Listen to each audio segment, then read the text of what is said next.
25, and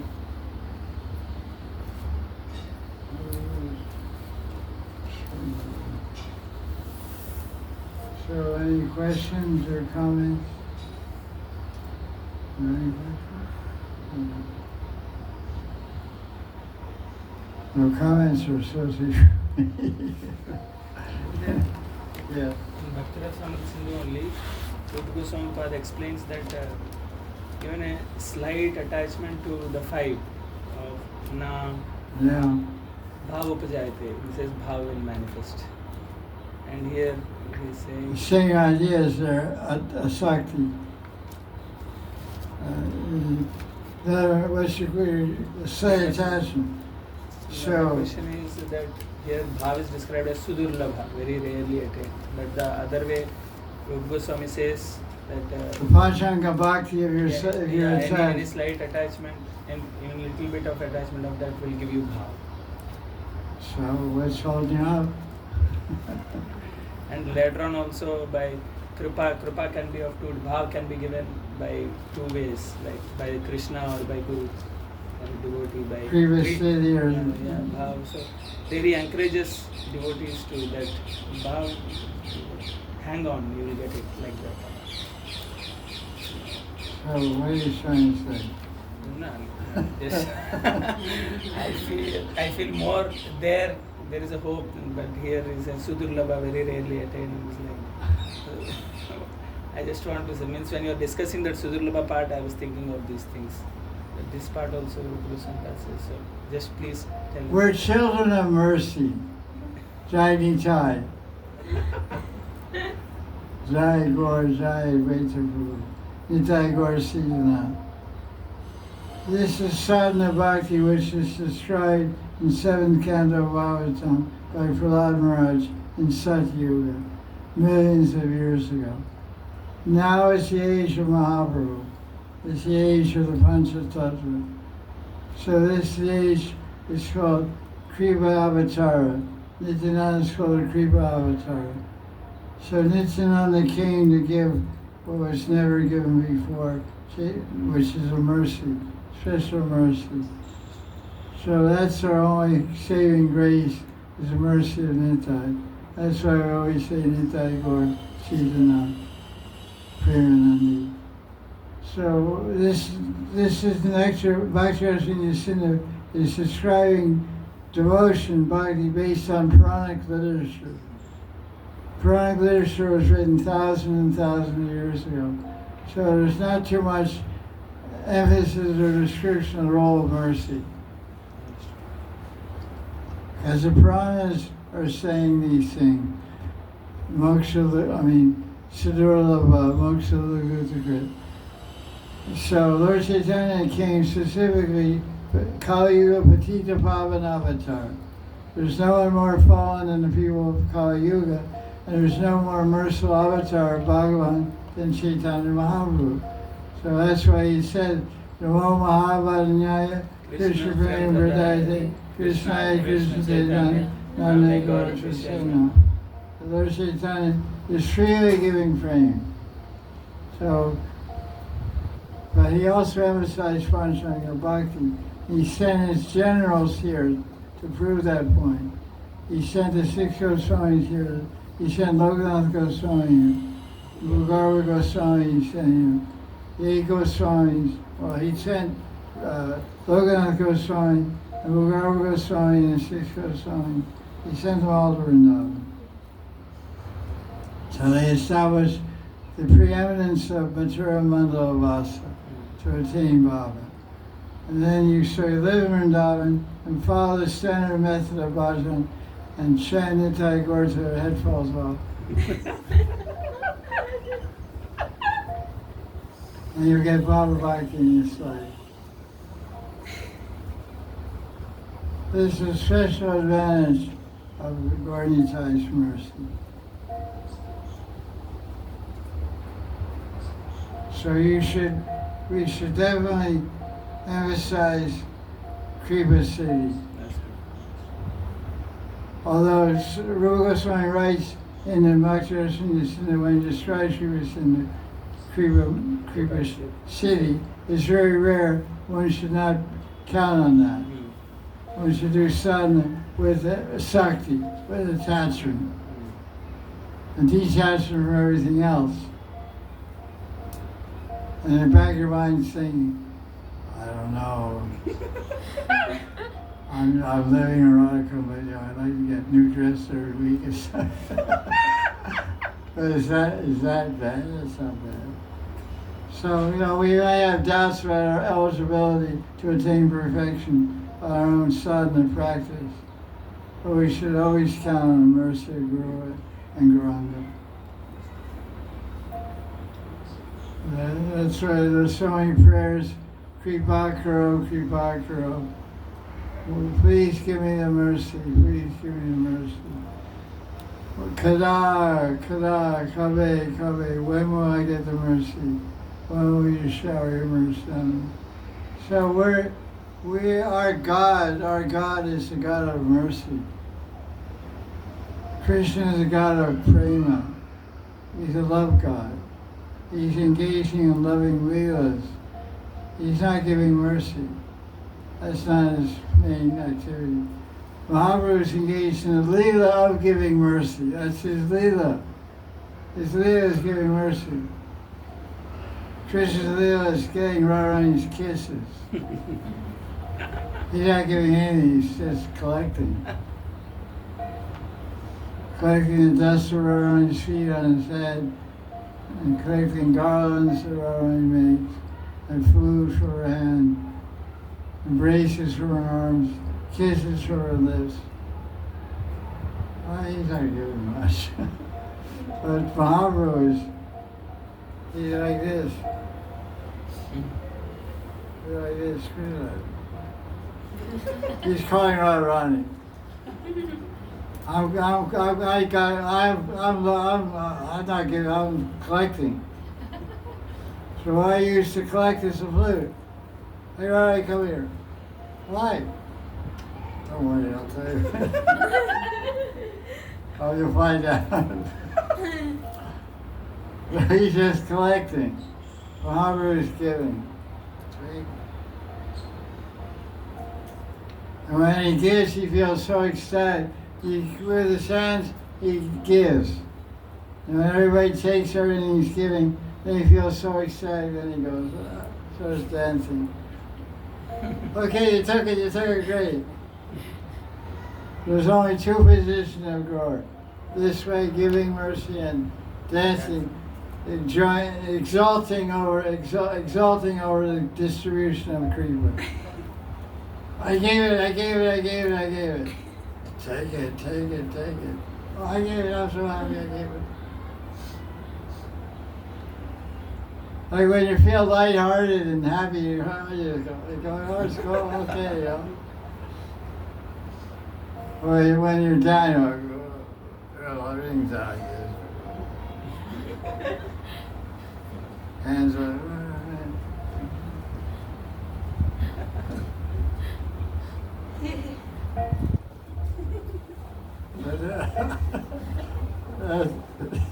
that's like no cares, no weight, flying. It's nice when you see the boys dancing ecstasy. Once in a blue moon time. Where's my, oh God, Barky Bush.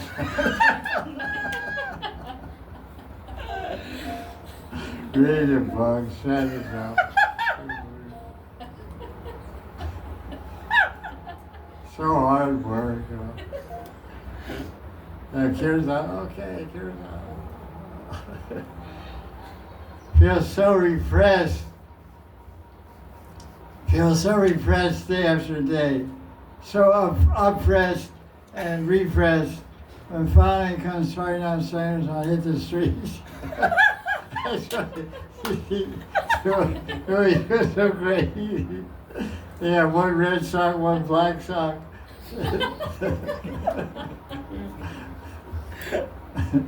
They know what how to dress.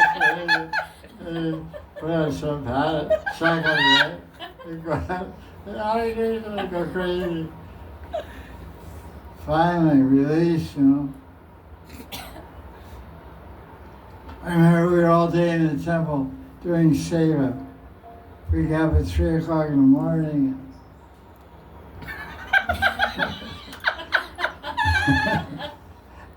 Said Java, Bhagavad class and all, and temple seva. Then 4 o'clock in the afternoon, every day we're going right now. We get in the van, go downtown Los Angeles. We're out away from the downtown. And then we were explode like a firecracker.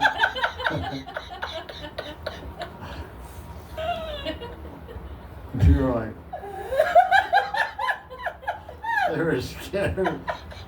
We were like baby tigers let out of a cage. You know?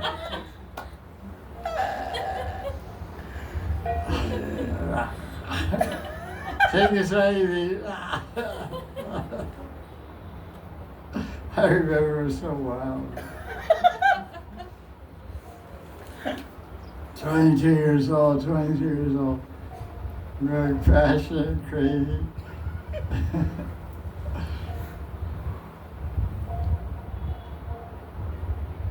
Okay, what happened now? Any other question? Maharaj going.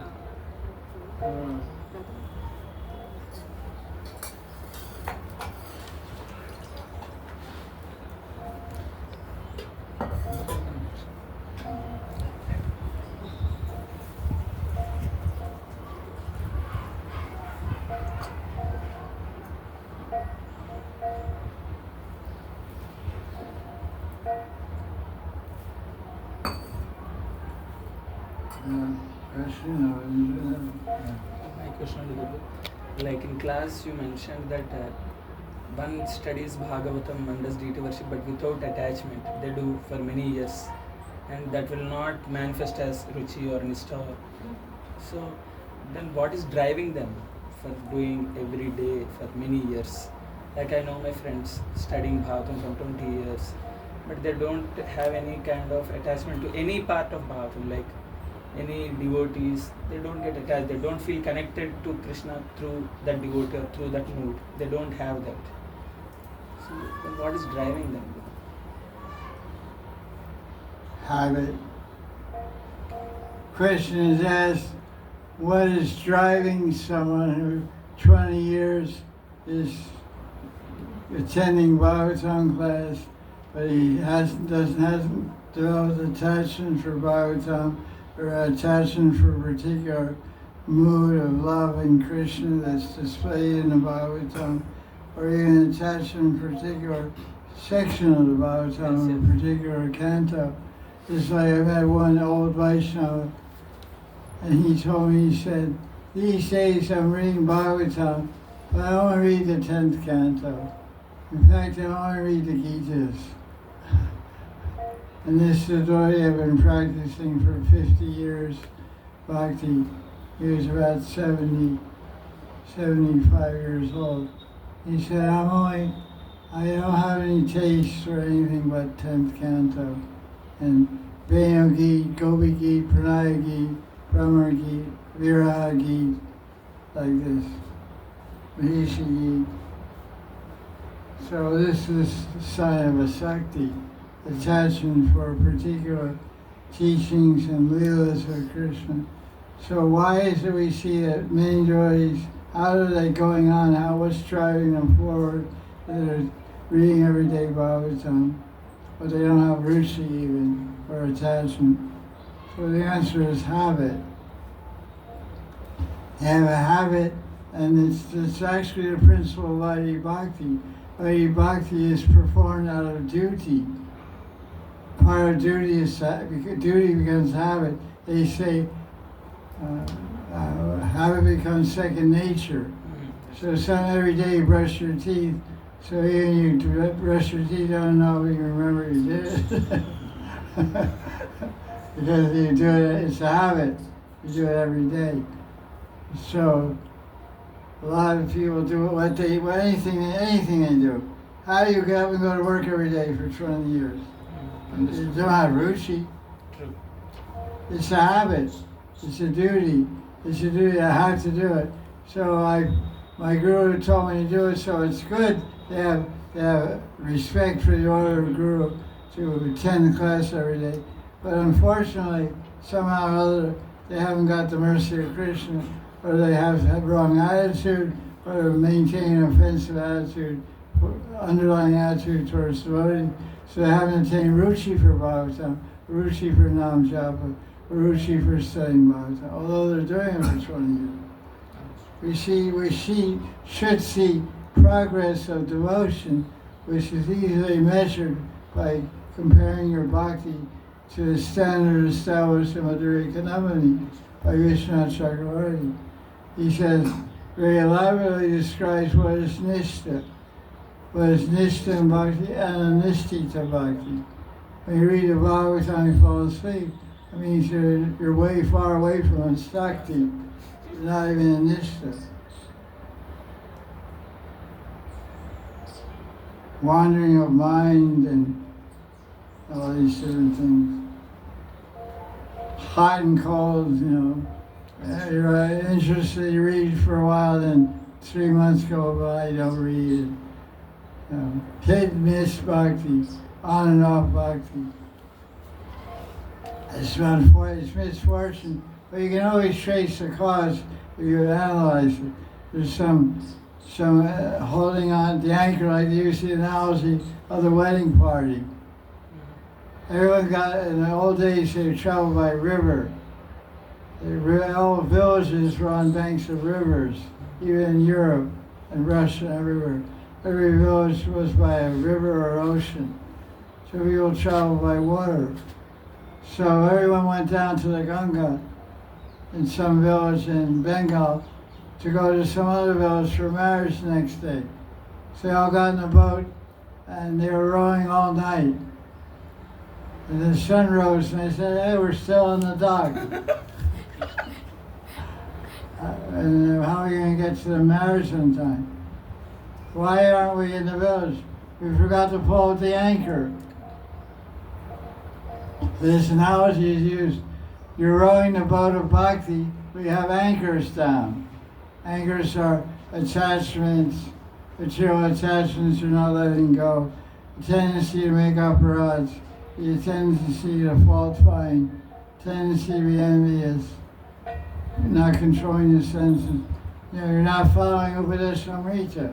You're not developing loving feelings for devotees, jati pratigrinati, all these different things are there.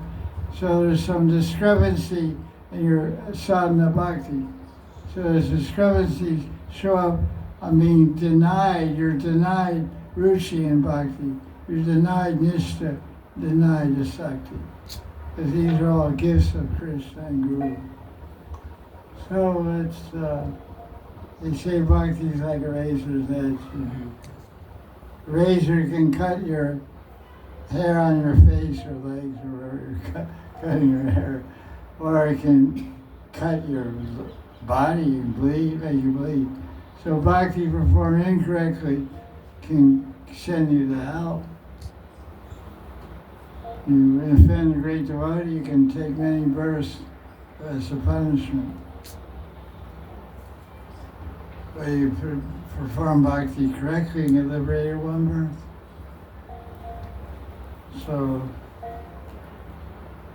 one is unfortunate if one isn't making steady progress on bhakti marg. One should examine chapter 1 and chapter 2 of Bhakti Rasa Sindhu. 32 offenses are mentioned there. If you continue to do those things, Krishna, you won't get the success. Bhakti has to be performed in knowledge. Like one offense is to pass air in the temple.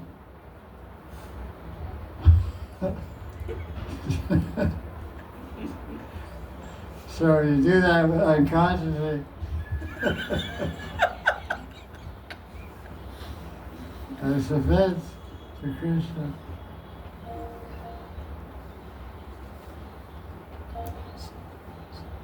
Many offenses there. Jaya Jaya Sri. Another question? Yeah, exactly. Yes, Guru. Right.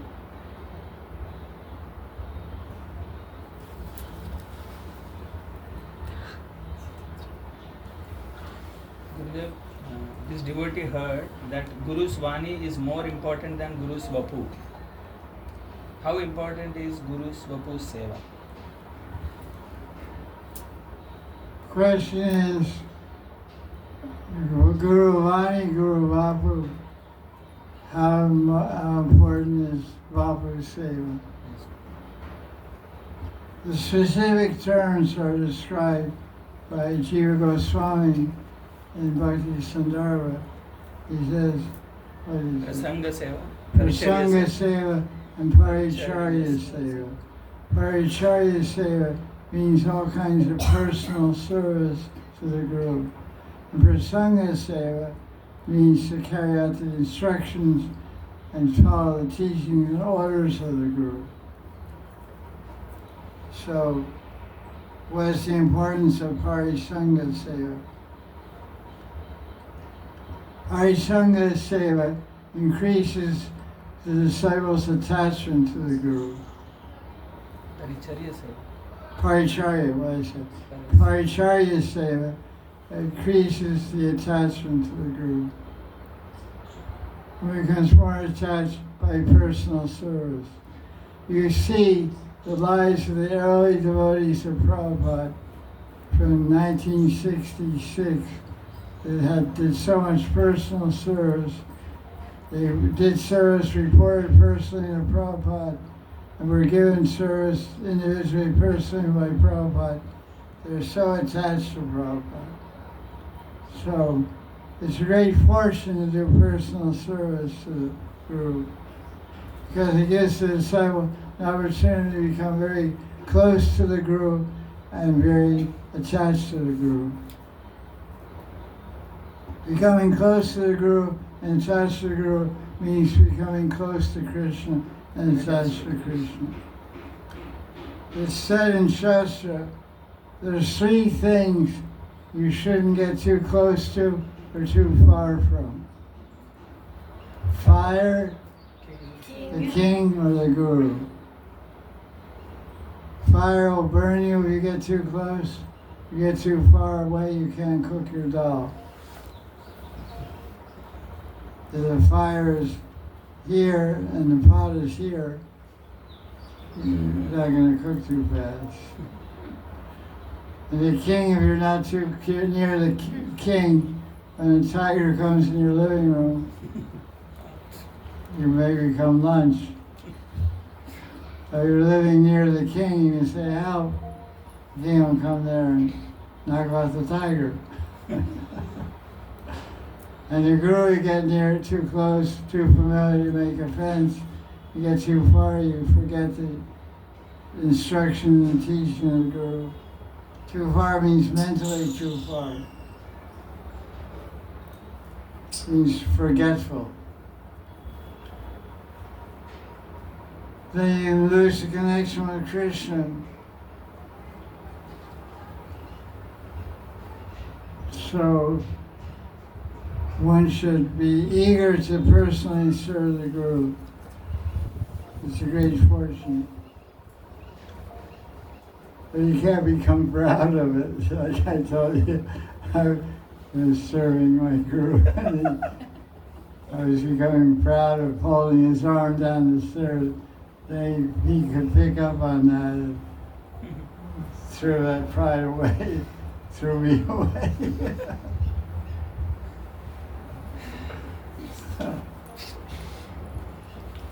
Any other question? Okay, no more question? Baba, right. No, you. Oh. Baba, very well. I haven't seen you in a while. Nice to see you.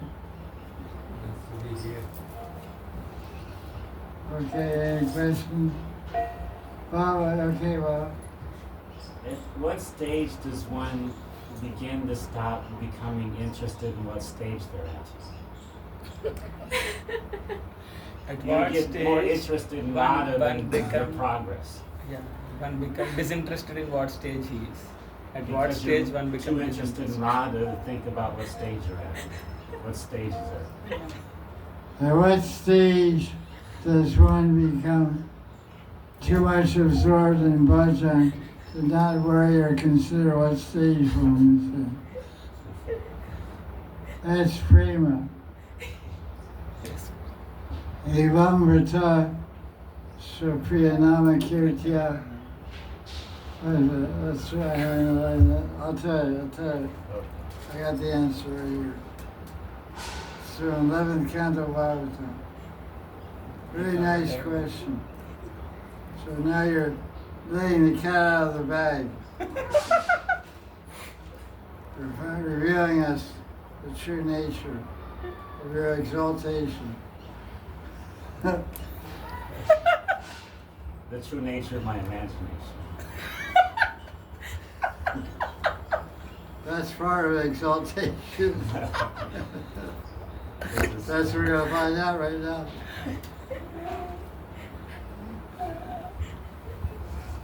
The question is asked, at what stage does one become disinterested or not concerned about what stage you're on? There's so much relishing the mellows and rasas of bhakti bhajan and devotion. They don't care where they are or what's going on. So that's at the level of prema, which is described by in the Navayogendra's 11th canto, chapter 2, verse 40. Evam vritasva priyanama kirtya jatan rago judachiti uche hasatyato roti gayat yan madhavan nrititi lokabhaya. Lokabhaya. They don't give a damn about anybody. Loka means people. Bhaya, they're out there, way out there. I don't care anything about them.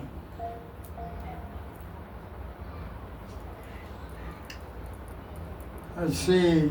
Evam vrtasva priyanama kirtya. One is taking a vow to chant the Priyanam to Kirtan of their beloved Ishtadevata.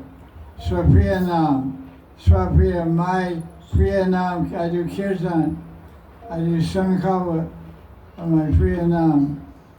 Why? Because Anurag, I'm on the level of Anurag.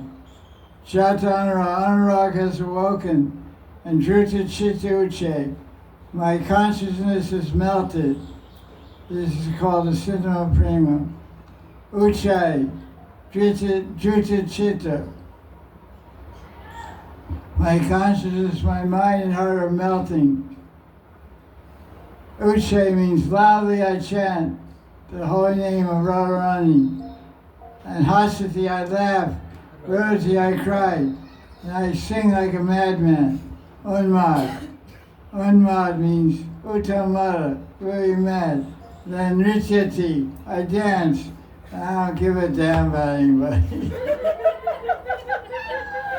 Lokavaya. So that's prema. That's to be desirable. Anurag means attachment, a sakti. That's actually a synonym of prema. Sneha, man, pranaya, rag, anurag. Bhav, mahabhav, modan, madan.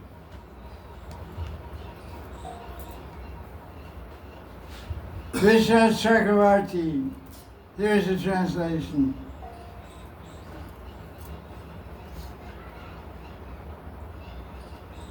That's right.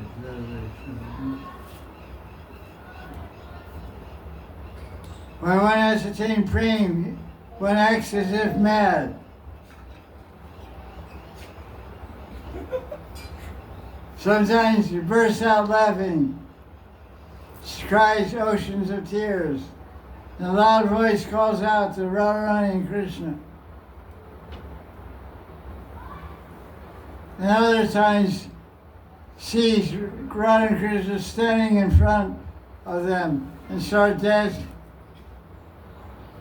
And completely oblivious to everything around them. Vishwanath gives a nice commentary on this verse.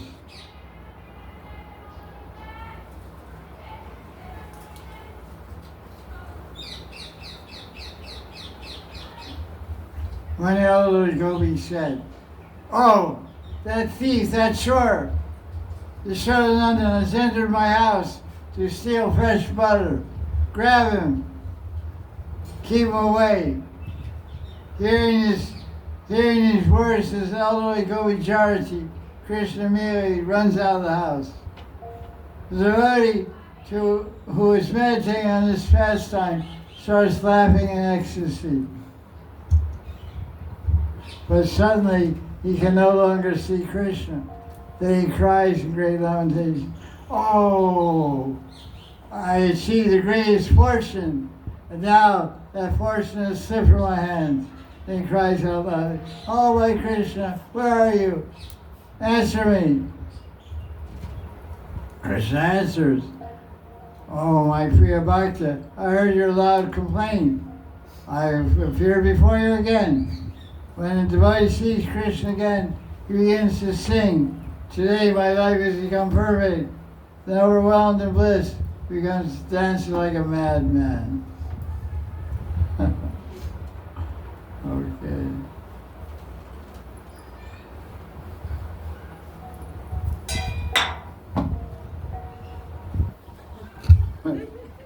Oh, yeah, like that. Bang for the Fell on your head and wake up, man. Be careful, fall asleep. Be careful. Inside a goggle. That's a light tap. Inside bell bell fall on your head. Up there because it missed your head, and you're hoping it'll hit it next time? Okay. blessings. Okay, question. Two more questions. I answer that question.